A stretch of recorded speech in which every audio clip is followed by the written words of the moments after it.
नमस्कार दोस्तों, billion breathe में आपका स्वागत है। आज मैं आपको बताऊंगा कैसे आपको फ्रेंचाइजी मॉडल को स्केलेबल बनाना है। दो बड़े ब्रांड के एग्जांपल्स आपको देने वाला हूं। देखो दोस्तों, अगर आपको धंधा बड़ा करना है ना, तो without franchisee model, scalability model, आप धंधा बड़ा बना ही नहीं सकते हो। आज मैं आपको एक मॉडल को डिटेल में एक्सप्लेन करूंगा। ब्रांड्स मॉडल को बनाते कैसे, कस्टमाइज कैसे करते हैं और फिर स्केल कैसे करते हैं। एसओपी, केपीआई प्रोसेस पूरा इस वीडियो के अंदर दूंगा, बहुत शॉर्ट के अंदर, जिससे आप पूरा समझ पाओ। देखो, दुनिया में अगर हम किसी भी ब्रांड की सक्सेस के बारे में बात करेंगे जो फ्रेंचाइजी में गए, तो मैकडॉनल्ड्स का नाम सबसे नंबर 1 पे आता है। अब मैकडॉनल्ड्स इतनी बड़ी ब्रांड बना कैसे? बेच तो वड़ा पाव बर्गर ही रहा है पूरी दुनिया में, तो कैसे $200 बिलियन की कंपनी बन गई?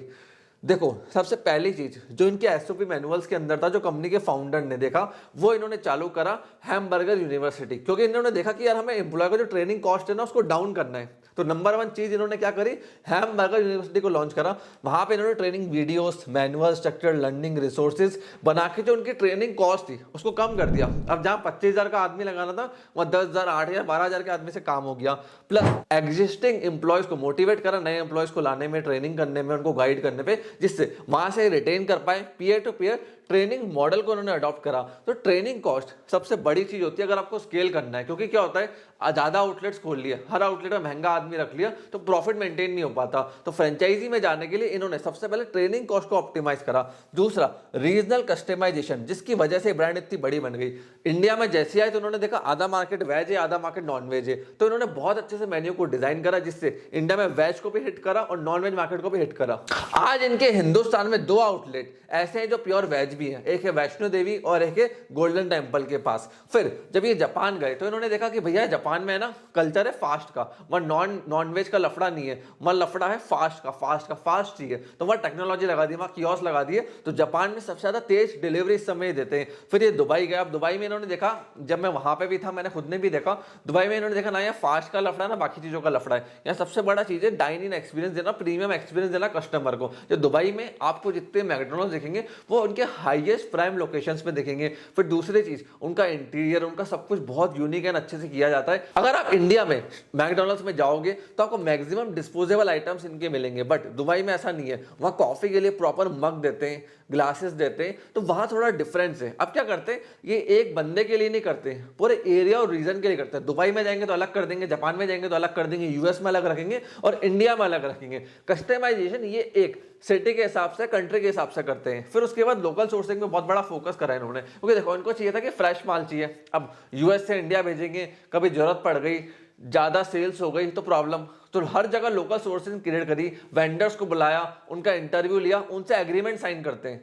अब देखो चोरी क्यों नहीं हो पाती, क्योंकि एक आउटलेट ओनर को नहीं दिया कि भाई तो वेंडर ढूंढ के लिया। वो क्या करेगा, सड़े हुए टमाटर ले आएगा, आलू ले आएगा, या जहाँ 100 रुपए का खर्चा करना है वो 30 रुपए खर्च कर आएगा, और सामने वाले को बोलेगा तो बिल 100 का काटना, 70 रुपए मेरे को दे देना, 30 रुपए तेरे को मिल जाएंगे। तो उसके लिए खुद जाके एग्रीमेंट्स करते हैं, इनकी टीम बैठती है। उसके चक्कर में जो उनका लोकल बंदा है वो कभी चोरी कर ही नहीं पाता है, और लोकल सोर्सिंग से हमेशा इनका माल फ्रेश रहता है। फिर asset ownership and tech integration, ये इनका सबसे बड़ा गेम चेंजर था। रियल एस्टेट सारी मैकडॉनल्ड्स के पास है, कंट्रोल सारा किसके पास चला गया, कंपनी के पास। आउटलेट ओनर को बोलते हैं भाई तू हमें लीज का पैसा दे, रॉयल्टी का पैसा दे, ऑपरेशंस का पैसा दे, मैनेज हम सब कुछ करेंगे, पैसा तेरा लगेगा। तो लोकली वो सपोर्ट कर देता है और ये अपने ऑपरेशन से उसको हेल्प आउट कर देते हैं। तो उसकी वजह से इनका आउटलेट तेजी से ग्रो करा। फिर टेक्नोलॉजी लेकर आए। आज आप देखो उन्होंने इतनी बड़ी बड़ी स्क्रीन लगा रखी है। अब जो इतनी बड़ी बड़ी स्क्रीन है, यहाँ पे बंदा जाके सेल्फ चेकआउट कर सकता है। मैं भी जब दुबई में था, बाहर कंट्रीज में जाता हूँ, या इंडिया में भी अभी आ चुका है ये बड़ी मेजर सिटीज के अंदर, तो वहां जाकर हम सेल्फ चेकआउट करते हैं, रिसिप्ट लेके काउंटर पे जाते हैं, इतने में हमारा ऑर्डर रेडी हो जाता है। तो कोई ह्यूमन की जरूरत ही नहीं है। ह्यूमन इंटरैक्शन को इन्होंने कम करा, उसकी वजह से मैन पावर की कॉस्टिंग डाउन चलेगी। अब मशीन सोती नहीं, बीमार नहीं पड़ती, छुट्टी नहीं लेती, मशीन तो मशीन की तरह चलती है। तो हमें इनसे सीखना क्या है, देखो मैकडॉनल्ड्स ने क्या एसओपी को बहुत बढ़िया बनाया स्केल करने के लिए, और टेक्नोलॉजी का इंटीग्रेशन, रियल एस्टेट का इंटीग्रेशन, लॉन्ग टर्म स्ट्रैटेजीज का बहुत अच्छे से यूज करा। जूडियो की बात करूं हिंदुस्तान में, क्योंकि आप सोचोगे मैकडॉनल्ड्स के साथ 80 साल हो गए, बट जूडियो एक ऐसा ब्रांड है जो मात्र 6 साल में 600 प्लस आउटलेट पर चला गया। तो ऐसा क्या कर रहा है जूडियो? अब जूडियो का मॉडल समझो, जूडियो है फोको बेस्ड, मतलब फ्रेंचाइजी ओन्ड कंपनी ऑपरेटेड। उसमें क्या रहता है, फ्रेंचाइजी की ओनरशिप रहती है लोकली। अब मुंबई में बैठे हैं, जयपुर में आउटलेट्स खोल लें, तो लोकल किसी के साथ पार्टनरशिप कर ली, उससे पैसा उठा लिया, बट ऑपरेशंस अपने देते हैं, तो वहां से इनको एडवांटेज मिला। प्राइम लोकेशंस में हमेशा ये रहता है, वहां से इनको एडवांटेज मिला। एडवर्टाइजमेंट में कम खर्चा करना है, क्यों, इतना सस्ते कपड़े बेचते हैं, सोशल मीडिया पे अपना भी वायरल हो जाते हैं, अच्छी क्वालिटी का माल सस्ते में दे रहे हैं, तो अपना भी फुटफॉल बहुत ज्यादा आता है जूडियो में। अब जूडियो से हम क्या सीख सकते हैं, देखो जूडियो का जो मॉडल है ना, उससे आप एक चीज सीख सकते हो, पहले तो मार्केट के गैप को आइडेंटिफाई कर लो, उसके बाद हमेशा फोको मॉडल को अडॉप्ट करो कि भैया तुम पैसे लगाओ लोकल मेरे को सपोर्ट दो, मैं मेरा ऑपरेशन देता हूं। क्योंकि होता क्या है, जब फोफो आप किसी को देते हो ना, तो फ्रेंचाइजी क्या करता है, सस्ता काम करना, ऑपरेशंस में चेंजेस करना, प्रोसेस में चेंजेस करना, छेड़खानी करना चालू कर देता है, उस चक्कर में ब्रांड फेल हो जाती है। अब फोको में क्या रहता है, उसका सिर्फ पैसे लगे, पैसों का वो अपना प्रॉफिट का हिस्सा ले जाएगा, बाकी जो ऑपरेशन में आपका टाइम एफर्ट्स लगे, उसका पैसे का प्रॉफिट का हिस्सा आप ले गए। उससे ब्रांड कभी फेल नहीं होती है, स्केल तेजी से होती है, क्योंकि आपको फाइनेंशियली डिपेंडेंट नहीं रहना, आप और से ज्यादा अपने पार्टनर्स बना सकते हो ग्रोथ के लिए। अब अगर आपको फ्रेंचाइजी डेवलपमेंट में जाना है, बिजनेस को स्केल करना है, तो किन किन चीजों का ध्यान रखना है। सबसे पहला है SOP development in business.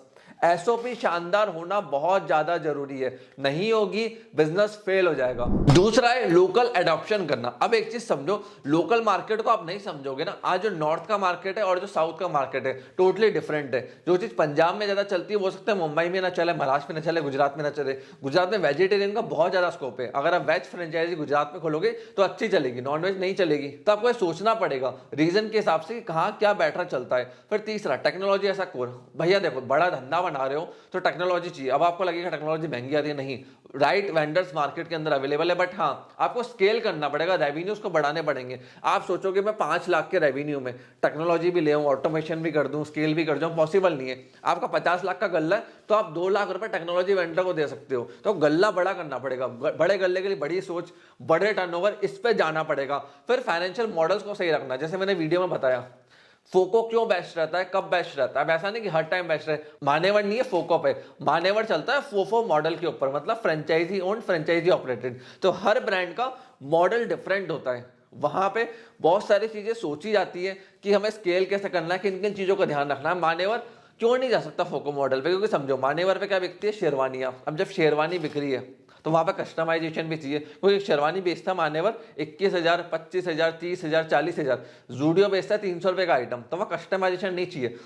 Customer आया, उसको पसंद आया, साइज मिला, नहीं मिला, दूसरा आइटम चूज करे, खत्म, ज्यादा ऑप्शंस नहीं है। मानेवर पे कस्टमाइजेशन चाहिए, तो वहां पे फोको ही चल सकता है। वो फोको में फेल हो जाएगा, क्योंकि वो एक आउटलेट पे इतना कस्टमाइज ध्यान नहीं रख पाएंगे। तो हर एक कंपनी का फ्रेंचाइजी मॉडल डिफरेंट होता है, according to the market, according to the needs. अगर वो उसको नहीं समझेंगे, गलत मॉडल को अडॉप्ट कर लेंगे, फेल हो जाएगी। फिर सिंपलिसिटी रखना, देखो जूडियो शेरवानी नहीं बेच रहा, कोट सूट नहीं बेच रहा, हर चीज नहीं कर रहा। जूडियो सस्ते कपड़े बेचता है, मैकडॉनल्ड्स बर्गर बेच रहा है, तो एक चीज पे फोकस करना है। ऐसा नहीं हम 100 चीजें कर रहे हैं, 100 चीजें करोगे फेल हो जाओगे, एक चीज करोगे हिट हो जाओगे। सो फ्रेंड्स, ये था 2 बड़ी ब्रांड्स का franchisee case study and model, कि कैसे ये दोनों ब्रांड्स ऑपरेट करती है और इतनी सक्सेसफुल बन गई। फ्रेंड्स, अगर आपको ऐसी और केस स्टडीज चाहिए डिटेल में कि क्या ये प्रोसेस बनाते हैं, कैसे करते हैं, कैसे स्केल करते हैं, तो कमेंट सेक्शन आपके लिए ओपन है। कमेंट करके आप हमें बता सकते हैं, हम उस ब्रांड के ऊपर और डिटेल वीडियो लेकर आएंगे। आपने इस वीडियो को यहां तक देखा, हम लोग सपोर्ट दिया, उसके लिए धन्यवाद।